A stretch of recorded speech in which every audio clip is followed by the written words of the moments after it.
Hi, Bill. Hi, Tony. How are you? I'm well, thanks. How are So you? I'm sure I'm okay. I'm sure that most people know who you are, but since you've not had the misfortune or fortune for being on Tony's Take before, can you tell people who you are in case they don't know you? All right. I'm a consultant to the Akron-AAUP chapter, Akron chapter. I've been uh, working on the negotiations uh, and handling grievances and a few other matters for the chapter over the last, how long has it been now? About a year and a half is when I started. Negotiations actually started a little over a year ago. Um, and I was originally engaged to handle mostly negotiations. Um, I'm uh, a law professor emeritus at the university and chaired the faculty senate for 6 years, the 6 years immediately preceding my retirement for full-time teaching. I was vice chair of the Senate for several years before that, and active in the Senate for probably most of my career at Akron. How long have you been at Akron? I was full time for 37 years, and I've been retired for going on 3 years. Great. Well, thank you for continuing with us. I know I speak for the whole negotiating team, and I should be speaking for the whole buff when we say we were very lucky to have your conscientiousness and just careful eye and your entire presence on the negotiating team. So I hope that you do this forever.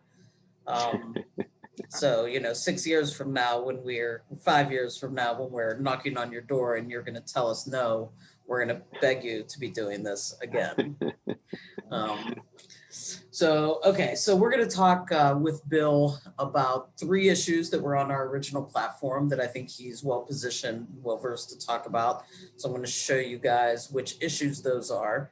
And then, similar to what I've done with the other interviews, I'm going to ask him, why he's recommending a yes vote, whether he thinks this is truly a decent contract for us, and what his overall impressions of the process has been. So, with Bill, we're going to talk about shared governance. We're going to talk about the compensation for online teaching. And then we're going to talk about our help of our former Rift colleague. So I'm going to let him talk about each of those kind of in turn, although the second and third points, number 6 and number 11, sort of relate to each other, and he'll be able to explain that a little bit better. So, Bill, which I have to say, it's very complicated that our chief negotiator's first name is your last name. I'm just going to put that out there. But Bill, let's talk first about this shared governance piece. I feel like since I started at UA, we've been asking for this.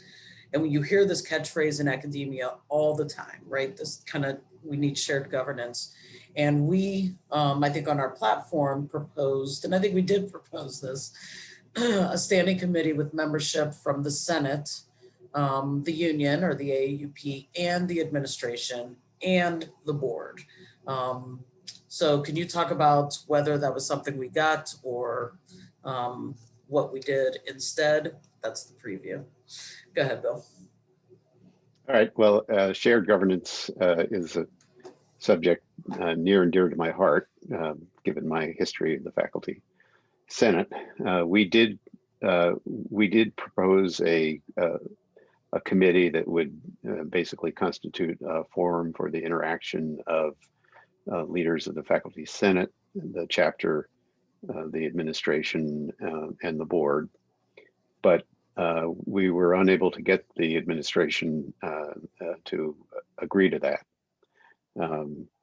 What we were able to get was an agreement that, and this is not a formal part of the contract, but a commitment on the part of the university to meet with the leadership of some of the leaders of the chapter, and part of that would be to have a regular exchange of information about the university's financial conditions, since that is so critical to the university as a whole and to the application of provisions of this contract, but also to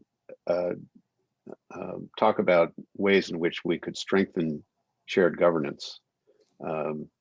And the forum that we agreed to use for that is what's called the Labor Management Policy Committee, which was established 5 years ago in a memorandum of understanding between the chapter and the university. And it includes, under this memorandum, the university's side is to be represented by either the provost or the senior vice provost, and another high-level administrator, and on the chapter's side by the president of the chapter and by the chief negotiator. But others can also be involved. And for example, since I've been a consultant to the chapter, I've served on the Labor Management Policy Committee. So I expect that I'll be involved in those discussions. And there may be others involved as well from either side. I expect there will be. For example, when the subject is the university's financial condition, I expect the chief financial officer will be involved in these conversations. And I should say that we did have meetings, a couple of meetings that included the chief financial officer, and I thought those meetings went well. And I was favorably impressed with his candor, and very much appreciated it. I agree. So that's where we ended up.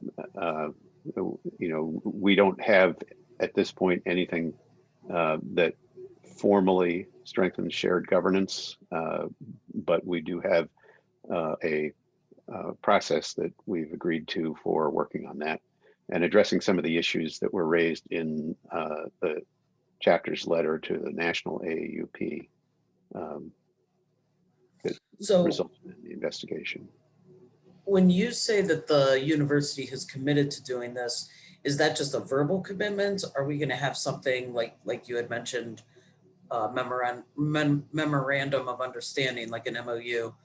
Will it be something in writing, or is it just they said we're going to do it, so we're going to do it?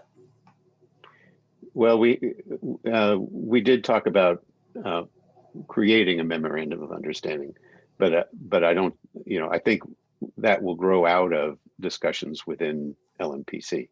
Okay, so sort of meet first, then decide if there's a way to formalize this, whatever group it is. Okay, right. That makes sense. But I do expect there will be some kind of memorandum of understanding grow out of it. Okay, yeah, and I was also sort of part of those kind of subcommittee meetings with the chief financial officer and with the provost and with, is he still the vice provost, Ramsier? Yes. So I thought those conversations were really fruitful, and I also was really impressed with the CFO that we currently have. So, okay, so shared governance seems to be, we don't have a seat on the board, and we don't have a committee. Didn't get the seat, but I should say that was made pretty clear close to a year ago that wasn't going to happen.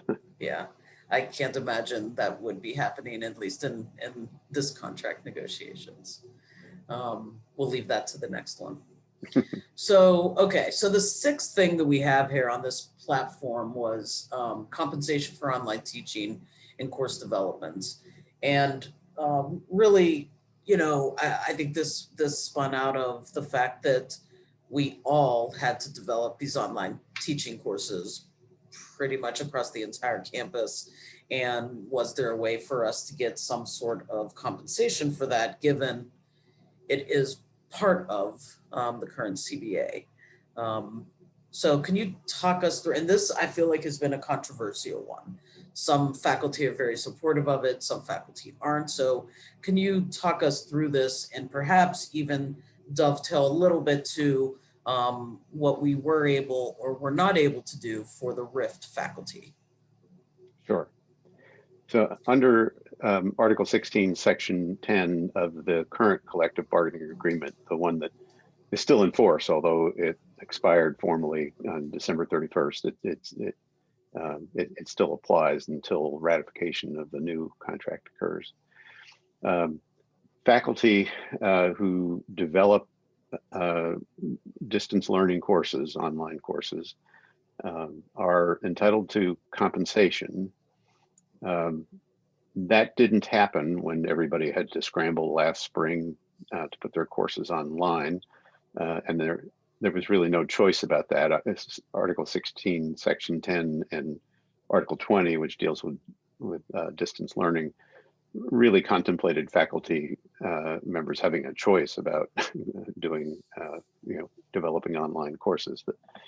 And then, of course, for the fall 2020 and spring 2021 semesters, the faculty had to develop online course materials as well. Now, Article 16, Section 10 also contemplates an agreement in advance, but which generally did not happen, and for understandable reasons. But the union filed a grievance claiming a violation of Article 16, Section 10 for the courses that were developed for fall 2020 and spring 2021, not spring of 2020, in part because it was too late to file a grievance, and for other reasons as well. This tentative agreement resolves that grievance. It settles the grievance, and the terms of the settlement are every faculty member is entitled to a $3,000 payment, regardless of the number of courses they taught. It was agreed that that would be too complicated to work out, but that $3,000 would constitute substantial support for the development of those online materials. And under the current contract, and this will be true under the new contract as well, if the university provides substantial support for the development of distance learning materials, then the university co-owns those materials, whereas otherwise the faculty member who develops the materials is the sole owner of the materials. So we did not want the faculty to be forced to share ownership with the university, and so there's a provision for an opt-out on the part of any individual faculty member. If you don't want to share ownership with the university, you can decline the $3,000 and keep sole ownership. That's assuming you have it in the first place, which means you must not have otherwise received substantial support from the university. But there is that option.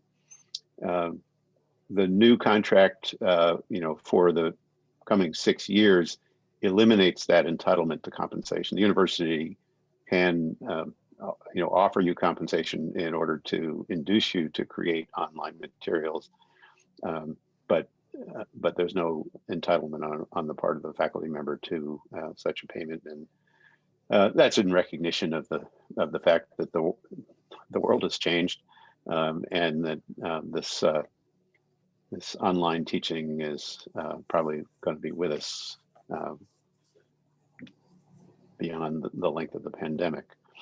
And it's just part of the way of the future. Let me interject for 1 minute. Can you explain what co-own, like in practical terms, sure. what co-own means? Yeah. So when you co-own distance learning materials with the university, or the university co-owns them with you, that means they have a right to use them and you have a right to use them. They could ask some other faculty member, including, by the way, a part-time faculty member, to teach a course using those materials, and they would be entitled to do that. You, of course, as the co-owner, the individual faculty member as the co-owner, is also entitled to use them. And if you leave the university and go to another university, you can use those materials there. You have ownership, but the university would continue to be able to use them at the University of Akron.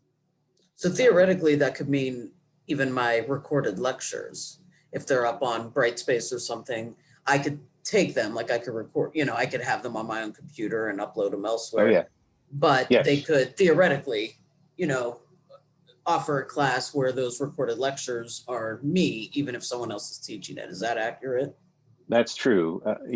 As a practical matter, I'm not sure how often they will want to do that. I mean, I think that would be sort of strange to have somebody teaching a class and somebody else actually presenting the recorded lectures. But yes, it could happen, and maybe it will occasionally happen.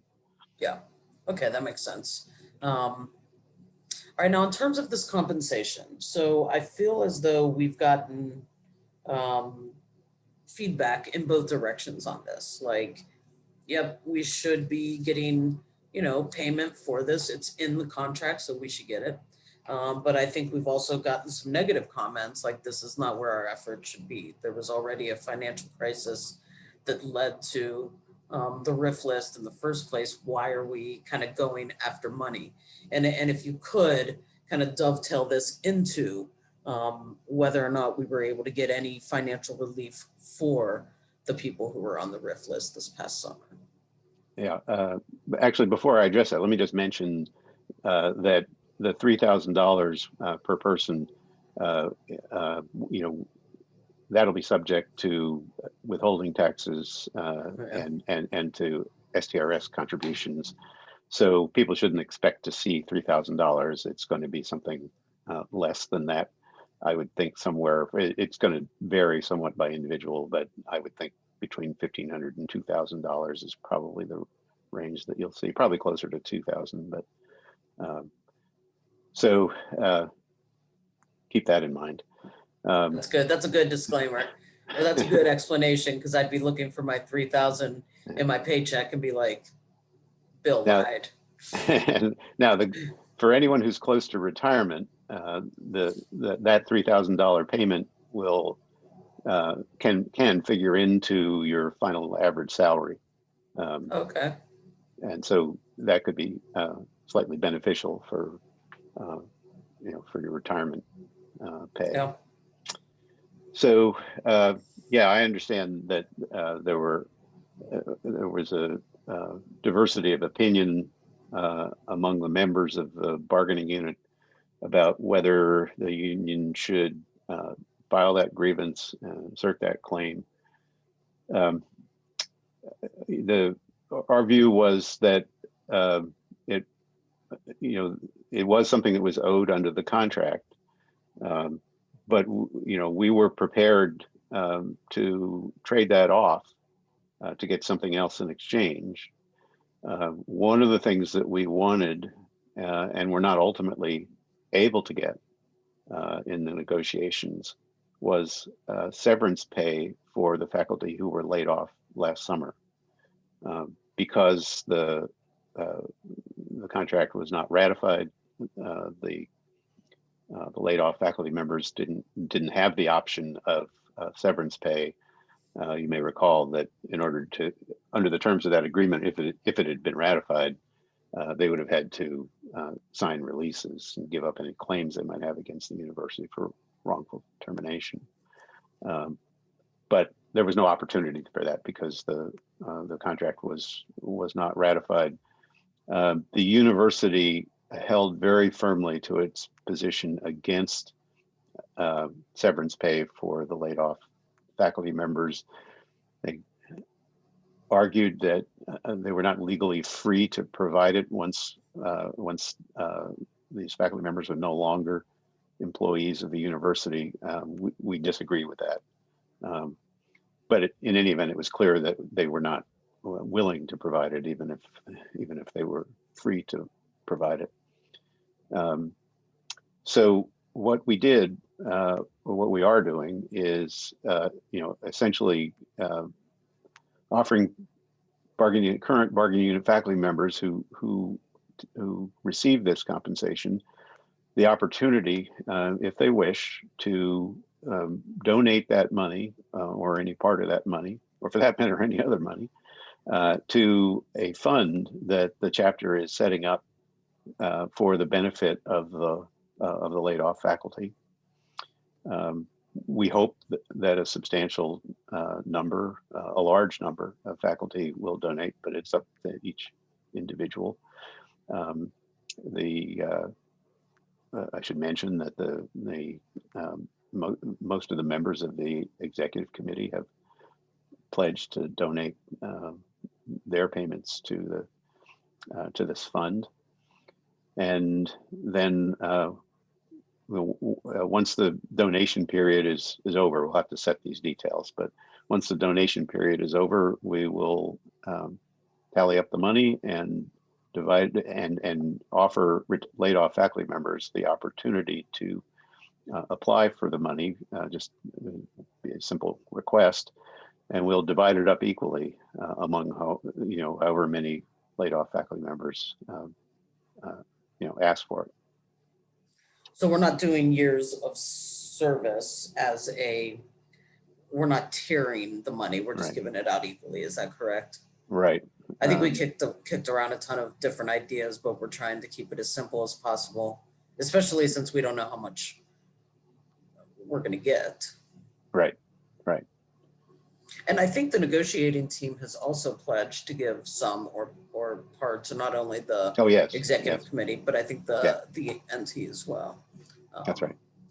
So yeah, I think this is one of those issues that I feel like has been largely misunderstood as us being kind of greedy to go after this money. But I think the grievance was necessary as either a bargaining chip for us to be able to say, okay, we'll let go of the grievance if you do X, Y, or Z, and ultimately for those RIFT faculty, I think it is a good way for those of us who are able or choose to, or are frustrated we went after this money in the first place, to be able to help our colleagues or former colleagues out who were laid off this past summer or RIFT this past summer. Yeah. Okay, so here's the $1 million question. So I know that you are recommending a yes vote on ratification. I know a lot of people really look to you for, kind of to decide whether or not we should vote yes on something, because I think that you are really, really looked up to in the community as someone who has a strong sense of moral rightness. I'm not sure that's true now that I know you, but I think that's the rumor. Okay, so you're recommending that people vote yes. I guess my question is, do you think it's a decent contract for us? Do you think it's a good contract for us? If you're no longer a negotiator, but just a member of this university and a consultant to the chapter, do you think it's a good contract? Yeah, I guess what I would say is I think it's the best contract we could have gotten under the circumstances. I think we have strengthened this contract is stronger in many ways than previous contracts have been. It also involves concessions, so it's a mixed bag. But I think the concessions were. We never like to make concessions, but the concessions were, I think, necessary under the circumstances. And it does offer the possibility of some lump sum payments over the next in years. What is it? 3, 4, and 5. 3, 4, and 5. Depending on how the university does with enrollment, which is a very measurable thing. I think it was important to our team to make sure that the triggers for any increases or lump sum payments. Think of that as a bonus, if you will. It's not called a bonus, but that's essentially what it is. It doesn't go into base pay. That the triggers be based on things that could be objectively measured and verified by the chapter. And so I think enrollment, it's actually enrollment not counting CCP students, but Can you tell people what CCP students are? yeah, you'll have to remind me what it stands I think for. it's Actually, college credit plus. Wait a minute, Yes, credit right. plus. Not So having the high taught school it. students who basically attend the university either remotely or on campus, they're not Right, included in that. right. Because the state subsidy, they don't pay, and the state subsidy is so much less than No. we would normally generate in revenue from a student in a course. But as I say, so economically, it's definitely a mixed bag. Where there's a temporary pay cut for year 2, which begins next summer, and then no raises for 3, 4, and 5, but the possibility of what amount to bonuses, lump sum payments, and then a small raise, a 2% raise for year 6, and the possibility of an additional 2% if enrollment hits a certain target. So if you just look at salary, it's a mixed bag. I would say that certainly part of compensation is healthcare coverage, and there I think the deal is definitely a good one because the university is now committed, would be committed if this is ratified, to continuing to provide the healthcare coverage that the bargaining unit faculty now have, and not to increase the contribution percentages, contribution levels over a 6-year period. And the history with healthcare costs is such that I think normally we would expect that we would end up having coverage that was not to which greater levels of contribution were necessary in some fashion, but that's not going to happen over this 6-year period. So that's definitely a strength of this from the faculty perspective. Now, when you say oh no, go ahead. And there are a lot of other improvements in the contract language, especially when it comes to the non-tenure track faculty, but also for tenure track faculty, that I would say are really pretty important improvements. When you say I feel like I had a hard time grasping this. So my out-of-pocket contribution to healthcare, that could go up if healthcare prices rise, right? Like, so it's just my percentage though will stay the same. But if the university pays more for healthcare, our percentage it'll end up being a little bit more. It just won't be a higher percentage. It'll be more dollars, but not a higher percentage. Right. Which I think has been a huge win. And honestly, when people have talked to me about financials, it's been more in the realm of healthcare concerns than wages. At least the people who have talked to me have been more concerned about a higher increase of contributions to healthcare than what their wages were going to do. Yeah, I mean, so that's a mixed picture too. Your healthcare contributions don't figure into your STRS retirement benefits, whereas your salary does, of course. And so, over the long run, I'm not sure it would be a good strategy, to take your compensation more in healthcare, increasingly in healthcare, and relatively speaking, decreasingly in salary. You've got to think about the retirement aspect of this too. But you know, looked at least by itself, the healthcare part of this is a positive. Good. Okay. So you have been on 2 negotiating teams now. So I'm wondering, just as some final thoughts, what you thought about the process this time. I think we were all kind of nervous going into it after the summer we had. So what were your general feelings about the negotiations process this time around? So just by way of setting the baseline, the negotiations last winter, we started, I think, in late January, and we had reached a tentative agreement by the middle of March. I think it was March 17th or so. Those went very well.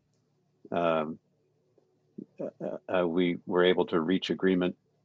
We narrowed very much the issues to negotiate on. And both sides did, I should say, and we reached agreement. Pretty easily, especially when I look at it in retrospect. The negotiations the second time around, well, the summer, the negotiating team was well, we were negotiating really starting in May and through the period of the reduction in force. We were not negotiating, well, we negotiated the contract or the proposed agreement that did not get ratified. And that was much rougher. And then after that, we started again back up in really October. And the parties were very far apart. And they stayed very far apart, as you'll recall, for October, November, and I would say most of December. And I really wondered seriously whether we were going to be able to reach an agreement. It did not feel like we were headed toward an agreement. It was very helpful to have a mediator involved, I'll say that. And in very late December,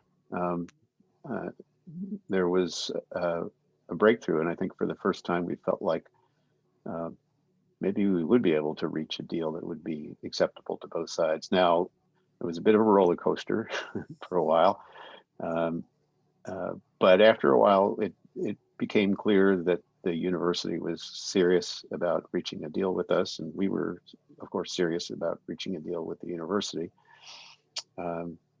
And at that point, things went much better. It really did. We were able to reach an agreement, which for a long time didn't seem like it was coming. I feel like for October and November, I must have told my wife 100 times we need to save money. I don't know what we're going to do if we're going to strike. I don't know. I've never been part of a strike. I don't know how long that, just this really kind of sense of this isn't going to happen. I just didn't see any movement. And then, like you said, sort of at the end of December, right before break, or during break, there was kind of that first glimpse of movement that made me feel not so much like we're guaranteed to have a contract, but that it's possible that we can move towards each other. And you're right, the roller coaster kind of throughout January, I sort of felt like lasted until that last week or so, week and a half, and then all of a sudden I felt like once we had some subcommittee meetings too, that I think really helped. Things started moving more quickly. Yeah, I would, thinking back on it, I would say maybe the last 3 weeks or so, I thought we were going to reach an agreement, even though there were some substantial outstanding issues. I just thought that we'd get them resolved one way or another. Yeah. And we did. We did. Thankfully we did. So, okay, great. So you are recommending ratification. Oh, yes. You know, look, it's not a perfect contract. It's a compromise, but I think it's a reasonable compromise. It's one that deals with the realities of the situation in a, you know, in a responsible way. Um, it's uh, it's considerably improved in some important respects that will affect the professional lives of the members of the bargaining unit. Um, and so, yes, you know, I heartily recommend ratification. Great. Thank you, Bill, for spending part of your Valentine's Day afternoon with me, taking you away from whatever gazillion amounts of work that you are doing in your retirement. I don't understand what your life was like prior to retirement, given that after retirement, you may be the busiest man I know. Well,